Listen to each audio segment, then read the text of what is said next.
یو ملګری دا پوښتنه کړې ده چې په دې اودس کې کوم اندامونه وینځل کېږي، نو په دې کې حکمت څه دی؟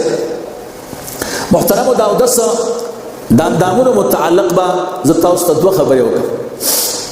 یوه خبره دا ده چې انسان د الله تعالی دربار ته درېږي او الله جل جلاله ته ودرېږي، پکار دا دی چې بدن دې پاک وساتي.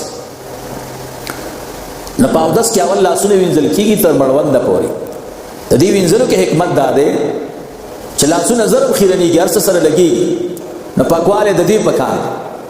بیا د هغې نه وروسته خوله کې اوبه اچول پکار دي.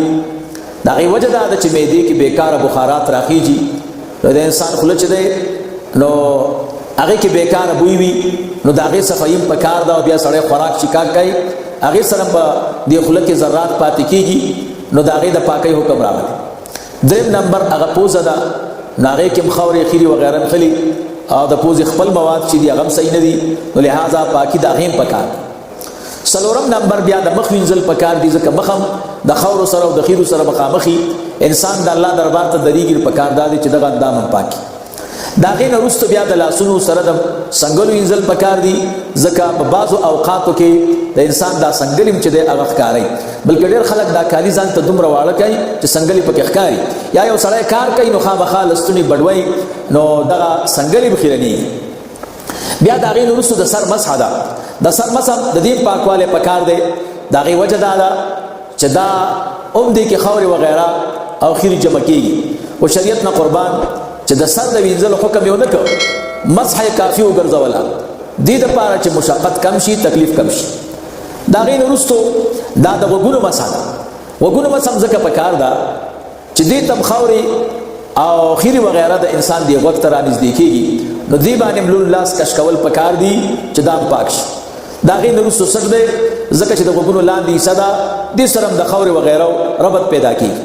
د هغې نه وروسته پښې دي، د هغې وینځل هم پکار دي، ځکه دا هم د خاورو د خیرو سره مخامخ کېږي. خلاصه دا راووته چې د الله دربار کې درېدل چې دي دا انتهایي ادب غواړي، پاکي غواړي، او پاکوالی په دغه اندامونو باندې راځي، ځکه چې دا ښکاره دي. نو یو خدا د حکمت خبره دا ده. دویم نمبر دا کوم اندامونه چې په دې اودس کې وینځل کېږي، نو دې باندې الله تعالی ثمرې مقرر کړي، مرتبې کړي دي، او دې دپاره ثمره مقرر کړې ده په جنت کې. الله دې زمونږ او ستاسو نصیب کړي.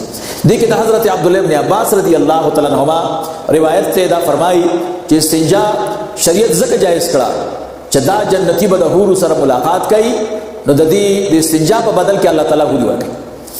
او لاسونه یې تر مړوندونو پورې وینځل ځکه په اودس کې پکار کړ چې دا به د جنت په خوانچو کې استعمالېږي، د دې په بدل کې الله هغه ورکوي.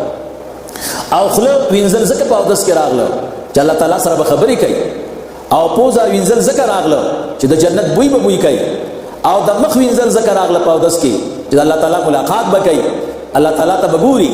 او لاسونه تر سنګلو پورې ځکه وینځل راغله، الله به جنتیانو ته بنګړي ورکوي. د سر مسه ځکه راغله چې الله تعالی به جنتی ته تاج په سروي، او د غوږونو مسه ځکه راغله چې د الله خبرې به اوري. د پښو وینځل ځکه راغله جنت کې به مزل کوي. دا دواړه خبرې ما سره کتاب د حکمت التشریعی و فلسفته، دا په دې اول جلد کې صفحه 4 او 15 باندې بیا وګورئ. دغه حکمتونه ویلي دي د عبدالله بن عباس رضی الله تعالی عنهما، دغه روایت دی.